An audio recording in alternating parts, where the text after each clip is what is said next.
equipos físicos que tienen hosteado un buen número de máquinas virtuales, que representan todo nuestro ambiente. Ven acá hay unas cositas y acá en el segundo hay otras cositas. Son dos Hyper-V corriendo Windows Server 2008 R2 Service Pack 1, que ambos forman parte de un clúster de alta disponibilidad. Y ese clúster y esas dos máquinas físicas están siendo administradas por System Center Virtual Machine Manager, que es como la estrella que vamos a estar profundizando ahora. Esta misma infraestructura la vamos a usar en la próxima presentación, a la tarde. Pero ese es el breve repaso. Y algo interesante de esto es que está todo corriendo sobre iSCSI, ¿sí? Que todavía como que la gente le tiene un poco de miedo y demás, pero no estamos en una LAN de 10 gigabit, no tenemos fibra de 4 gigas, nada, de iSCSI a giga. Sí, van a ver que anda más que aceptable para hacer un laboratorio. Vos dirás, yo hago. Dale, vamos. ¿Quiénes conocen Virtual Machine Manager? Bueno, no tantos. Bueno. Lo que vemos acá es la manera de gestionar, ¿sí?, tanto los hosts como las máquinas virtuales. Para los que ya están virtualizando, habrán notado que las máquinas virtuales son como gremlins. O sea, de repente aparecen de todos lados, no sabemos dónde están, no sabemos en qué servidor está corriendo, pero yo sé que alguien la creó en algún momento y está ahí. Nunca nadie la apagó, hasta que cuando quiero levantar otra me dice no tenés más RAM. ¿Sí? Y no está mal, porque ahora como que antes tenía un servidor que metía todo porque no tenía plata para hardware, entonces era el Exchange, el SQL, el SharePoint, le tiraba todo ahí adentro. Ahora tengo máquinas más chicas, cada una con su servicio. ¿Sí? No está mal, nos ayuda, pero nos complejiza mucho el escenario. Antes tenía 5 servidores, ahora capaz tengo 40. ¿Sí? Con la misma RAM, con todo, pero tengo 40. Entonces necesitamos un producto que nos ordene un poco todo eso. ¿Sí? Entonces fíjense que en la vista nosotros vamos a ver en los hosts, hay un clúster que tiene una alerta ahí. Muestra la alerta que está buena. Sí, lo que me está diciendo básicamente es, tenés un clúster, está buenísimo, pero no consideraste que si yo apago uno, no tenés espacio en el otro para hostear todo lo que levantaste. ¿Sí? Fíjate, tiene ahí un overcommit. Overcommitted. ¿Sí? Eso es Virtual Machine Manager. En la Hyper-V, esa alerta no existe. Hyper-V no se dio ni cuenta que eso estaba pasando. Pero VMM mira de los dos lados y dice, ojo, che, si yo apago uno, el otro no se va a bancar toda esta carga. Hace algo. ¿Sí? Y para eso es este producto. Es el mejor ejemplo. Es el que nos va a mostrar cómo llevar nuestra infraestructura dentro de todo y dentro de las buenas prácticas. Después tenemos las máquinas virtuales. Acá. ¿Sí? Antes teníamos 2 consolas, una para cada Hyper-V, acá tenemos una sola. Y empiezan a aparecer algunas propiedades interesantes, como por ejemplo, quién es el owner de esa máquina virtual. ¿Sí? Pues yo puedo, como hablábamos del Self-Service Portal, el que la crea es el dueño. Por ende, yo después puedo tomar acciones en base al dueño de la máquina.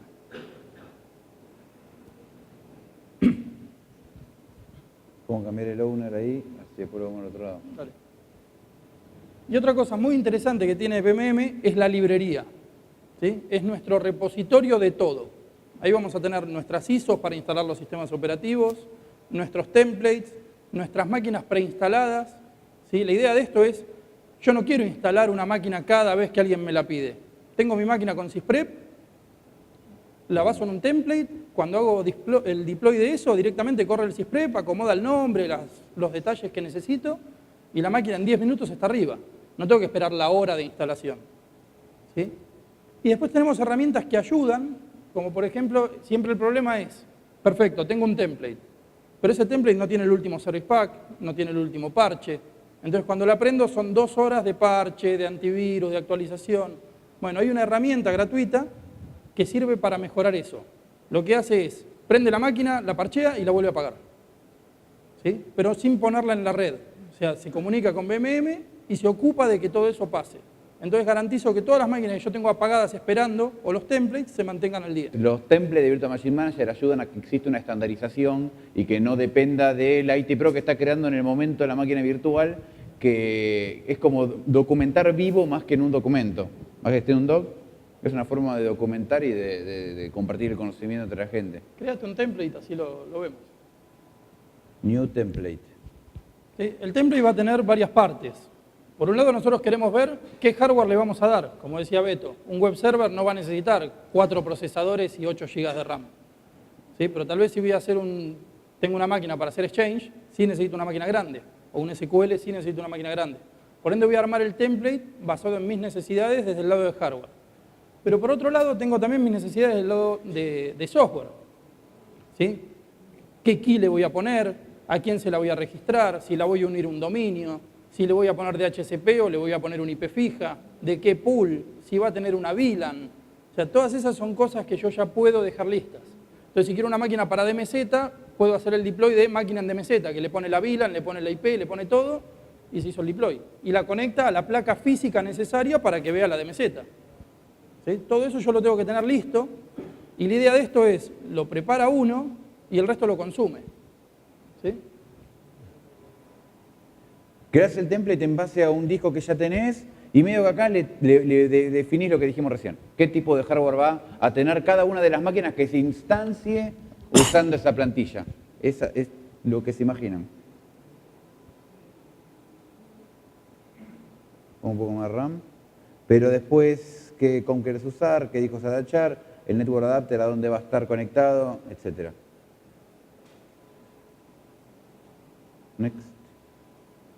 Después de definir el hardware, definir características del sistema operativo que se despliega, time zone, cuál va a ser el sistema operativo, si lo unís o no lo unís a un dominio una vez que despliega la máquina virtual. Y esto, para los que lo ven, van a ver que tiene mucha similitud con el sysprep. ¿Sí? O sea, son todos los parámetros del sysprep. De hecho, si volvés uno para atrás, vas a ver que abajo dice archivo de respuesta. Answer file. Ese archivo de respuesta es el sysprep. O sea, todo lo que yo quiera configurar que no aparezca en esos 5 o 6, que obviamente hay muchas cosas, le pongo el archivo de respuesta de sysprep y lo va a importar. Y esto automáticamente hace un merge entre los dos archivos y saca la resultante. Y después abajo, el we run once, es el script que va a correr la máquina cuando inicie por primera vez productiva. ¿Sí? Por ende, yo ahí puedo instalar cosas, puedo hacer que baje políticas, que instale el antivirus, si no lo tengo en el template. Todo lo que no le puse en el template, lo puedo terminar de pulir ahí. Ahí está. Plantilla RAM 2.0. ¿Sí? Pero esto, bueno, sigue siendo nuestra visión. ¿Cómo lo va a ver del otro lado? Ahorita el self-service portal, así. Bueno, poniéndome medio No, esto lo tengo acá. El sombrero de lo que decíamos recién, el developer o el que va a consumir esto, lo que le hicieron llegar al tipo que va a consumir la nube privada es básicamente una URL que vos podés entrar y vas a usar para administración de tu mini infraestructura que está hosteada casualmente en el data center de acá. Incluso fíjense que la página de inicio les da la opción de registrar una unidad de negocio. O sea, cualquier usuario tiene acceso a esto si es un usuario de dominio y tiene la posibilidad de hacer un clic y decir yo quiero mi pedacito de BMM.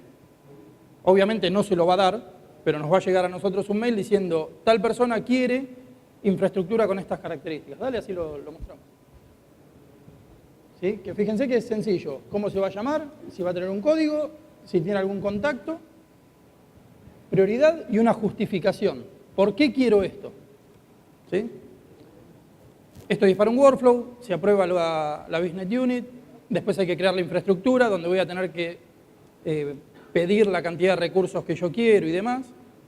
Y lo interesante es que tengo campos también para poner, por ejemplo, mi plan de negocio. ¿Sí? O sea, yo necesito esto y adjunto el documento que justifica en qué lo voy a usar. ¿Sí? Entonces tengo ahí como una charla con sistemas sin hablar con sistemas y que quede documentado, porque eso es parte de lo que quedó ahí. ¿Sí? Entonces, fíjate, creo que en request, no sé si vos tenés permiso o no. Sí, ahí tienen los requests. Nosotros somos administradores, así que vemos las dos pantallas. Está el de ventas. ¿Sí? Pero simplemente es aprobar o no. ¿Sí? Ahí tenemos la historia de todo lo que se fue aprobando previamente. Lo rechazo, ponerle. Sí, rechazo si lo Reject. Obviamente esto va por mail y demás, ¿no? Pero tenemos un pequeño workflow. Entonces yo ni siquiera le tengo que decir al usuario, pasame los datos que yo te creo. O sea, créate y si está todo bien yo te apruebo, que no es lo mismo. ¿sí? Y justificate y esmerate para que yo te dé la infraestructura. Porque